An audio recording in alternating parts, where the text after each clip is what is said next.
있을 수 없는 일이 일어났습니다. 그루지아에서 우리 국민이 도저히 받아서는 안 될 그러한 대우를 받는 불행한 일이 일어났습니다. 존경하는 총리님, 잠깐 앞으로 나와주실 수 있겠습니까?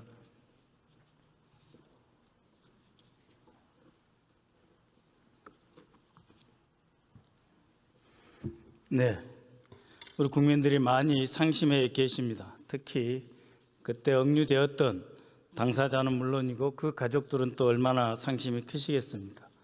총리로서 한 말씀 위로의 발언이 필요하다고 생각을 합니다. 네, 현지 구금되셨던 분들 그리고 가족뿐만 아니라 이 과정을 지켜보셨던 국민 여러분 모두가 굉장히 놀라고 또 상심이 크셨을 것이라고 생각합니다.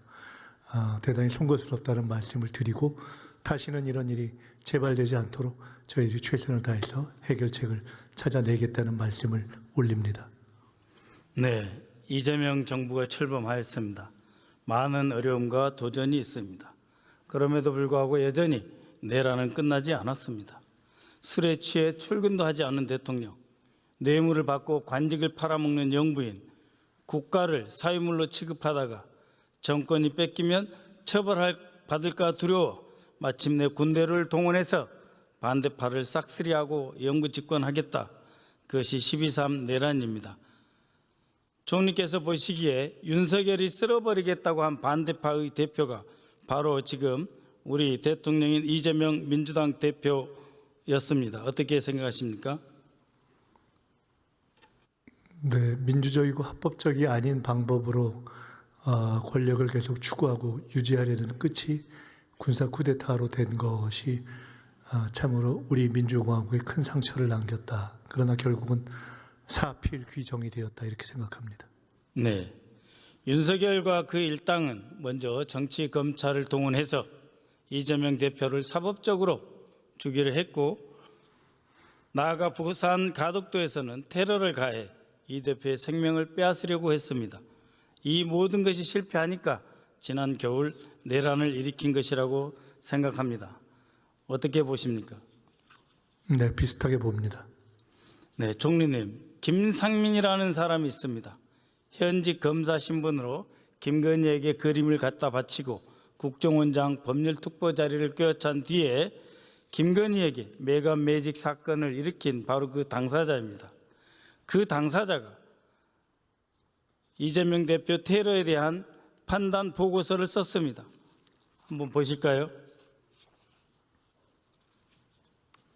이렇게 정치적으로 편향된 자, 오로지 김건희의 최측근으로 알려진 김상민이라고 하는 검사 출신이 특보자를 껴차고 쓴 보고서가 야당 대표 커터칼 살인미수 사건 테러 해당 여부입니다.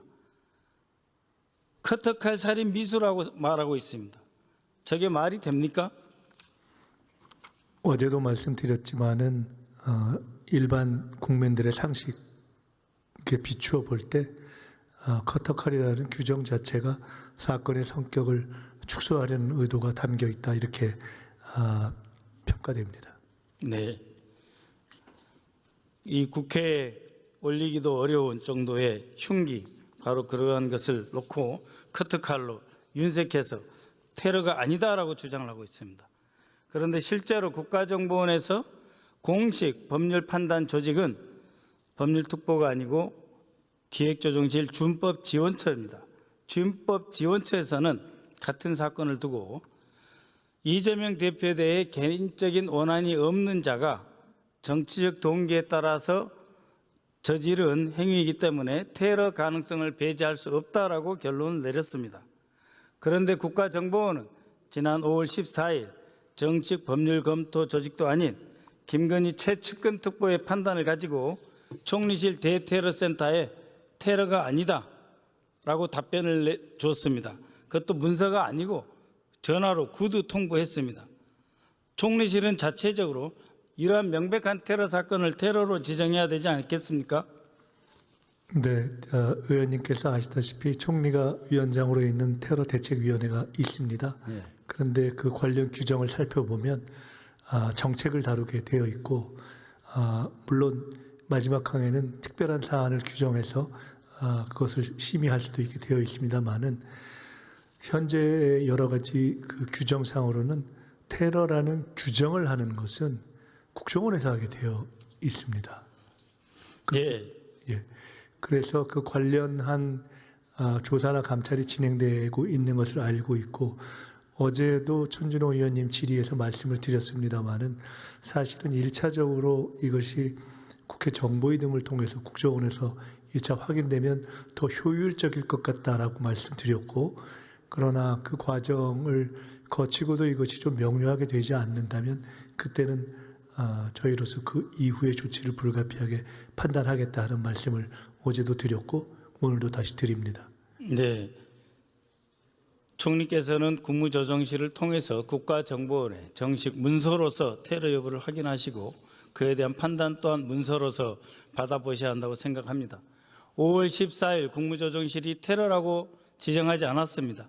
그래서 지난 5월, 6월 대선 기간 내내 민주당 이재명 대통령 후보가 테러 위협에 노출되었음에도 불구하고 총리실은 방치했다.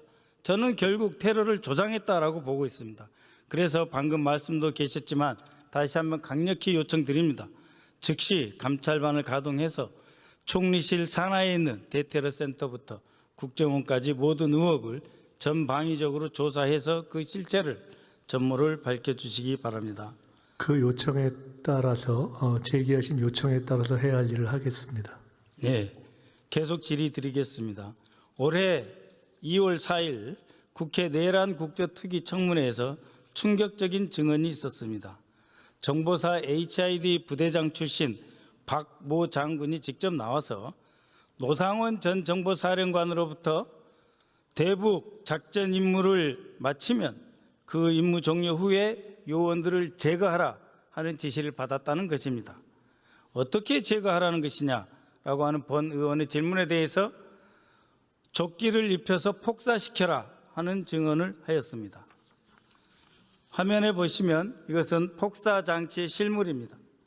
위성 전화를 통해서 신호가 전달되면 기폭 회로를 통해 조끼에 장착된 폭약이 폭발되고 착용한 요원은 죽는 것입니다. 총리님, 이 사건, 이 작전 계획이 언제 실제로 있었느냐? 바로 2016년 12월 박근혜 탄핵 여론이 뜨거웠을 때 일어났던 것입니다. 노상원 전 정보사령관과 김용현 전 국방장관이자 당시 작전본부장은 북한군 수뇌부를 암살하겠다며 계획한 비밀 정치 군사 공작이었습니다. 전쟁을 일으켜서라도 북한의 도발을 유도해서라도 꼭 외환을 유치해서 박근혜 탄핵 국면에 군이 앞서서 다시 나와보겠다 하는 작전을 이미 수립했었고 실행에 거의 옮긴 적이 있다 이 말입니다. 그때의 구상이 노상원 수첩으로 고스란히 연결되어 있고 이번 내란의 주역이 바로 김용현 그리고 노상원입니다. 한번 노상원 수첩을 보십시오. 노상원 수첩을 보신 적이 있을 겁니다. 이재명 쪽 놈들 수거 대상 처리 반대파 싹을 잘라버린다. 확인 사살 NLL 인근에서 북의 공격 유도 북과의 접촉 방법 대가 이런 충격적인 내용 이것이 하루아침에 나온 것이 아닙니다. 이미 김용현과 노상원은 2016년 17년부터 이런 연습과 작전 계획 준비를 해봤던 매우 오래된 일입니다. 총리님 함자도 저기에 나옵니다. 이번 12.3 내란은 어떻게든 북한의 도발을 유도하려 했고 그런데 북한 도발 유도에 실패했으면 그만둬야 될 것인데 비상계엄을 그럼에도 불구하고 일으킨 일입니다. 북한 도발을 유도하면서까지 외환을 유치하면서까지 하려고 했던 이들의 속셈, 이들의 목표는 무엇이었을 것이라고 총리께서는 생각하십니까? 네, 결국은 그 기형적이고 비이성적인 광적인 권력 집착으로서 권력을 지속적으로 유지하는 그리고 정적들을 다 처단하는 그것으로 시작해서 끝났다고 생각합니다. 네, 고맙습니다. 네, 이상입니다. 국방장관님 잠깐 앞으로 나와주실 수 있겠습니까?